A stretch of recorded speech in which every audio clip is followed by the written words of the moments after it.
Welcome to the second part on the stock analysis of Galaxy Surfactants. In the first part, we talked about the company's product and services, company's mode, what are the future growth levers, and the challenges and the competition that company faces. In this part of the video, we'll talk about the company's financials, balance sheet strength, key ratios, and towards the end, we will see if the company is worth an investment from the long-term perspective. And towards the end, we will see if the company is worth an investment from the long-term perspective. So from FY15 to FY21, company has grown its revenue at the CAGR of 8.3%. In FY15, the company's revenue was around 1,870 crores, which has grown to around 2,800 crores in FY21.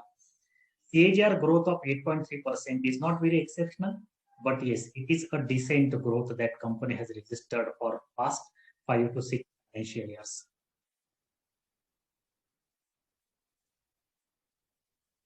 Let's talk about the company's operating profit.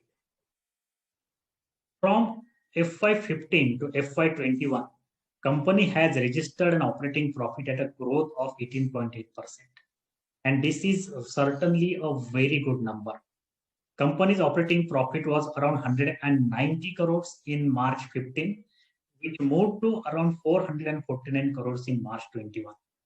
And if you see, the operating profit margin has also consistently increased. So from 10% somewhere in FY15 to around 16% in FY21.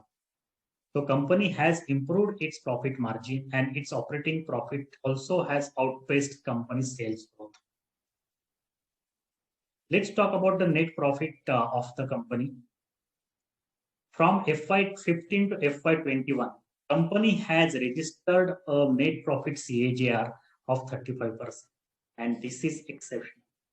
Company's profit margin has also improved significantly. So from 4% in FY15 to around 11% in FY21.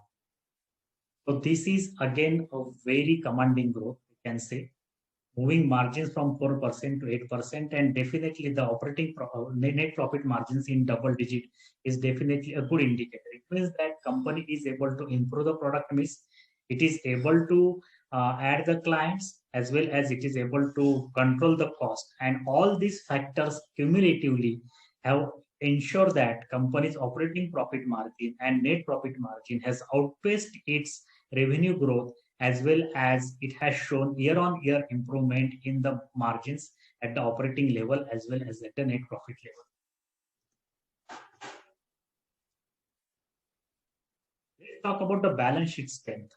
The company's debt to equity ratio at FY21 stands around 0.4 and it has improved from 1.1 in FY15.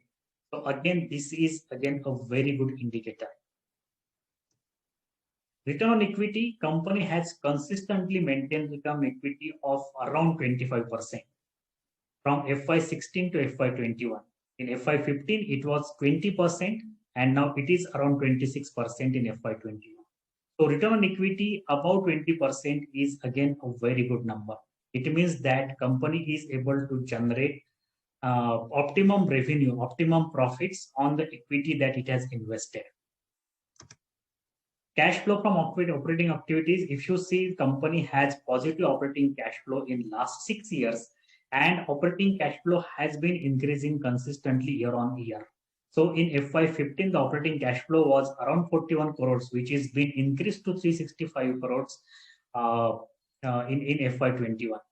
So friends, if we talk about the company's sales, company's profitability, company's balance sheet strength, so it is indicating a very good numbers for the company. We definitely can see that company is, we definitely can rate company on the scale of 10 to 8.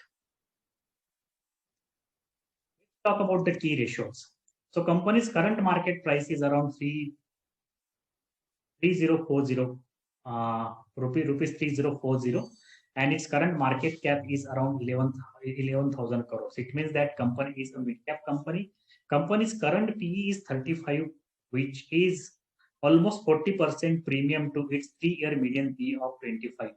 Industry PE is again 24. So company is commanding almost 40% premium over its 3-year median PE as well as to the industry PE. PEG is again 1.48. It means that company's PE growth is more than company's EPS growth. The 3-year stock price CAGR is around 34%. So company got listed in February 18. The IPO price was around 1480 to 1490.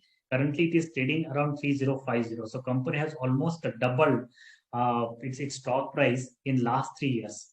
And the CAGR is around 34%, which is again a very exceptional in terms of the stock price. In terms of the promoter holding, 71% promoter holding. It means that promoter has a clear skin in the game. There is no promoter play. So this is again a good indicator for the company. Operating profit margin and net profit margin are around 16% and 18%. Debt to equity is around 0.4. Return on equity for FY21 is around 26. 5-year return on equity is 25%, and the company's dividend yield is 0.46. So again, overall on the key ratios of the company, we can definitely rate company at 8 on the scale of 10. Do a qualitative analysis. Does the company have an identifiable consumer monopoly? So answer is yes. We saw that company is supplying the surfactants and specialty chemicals to the leading brands at international as well as at the local level. And it has a very strong client connect. It is almost supplying to all the big names in the international and domestic market. Do you understand how it works? Yes, we saw the company's product, its services, and the industry. It works. Will the company become obsolete in next 20 years? We don't think so. The company is supplying the products which are day-to-day products, and hence we are sure that company will be able to maintain its revenue and sales growth in next 20 years as well. Does the company has consistent operating history? Yes, we saw that company is incorporated in 1985 and it is in the operations for almost now 35 years. In terms of the financial performance, what is company's earning per share history?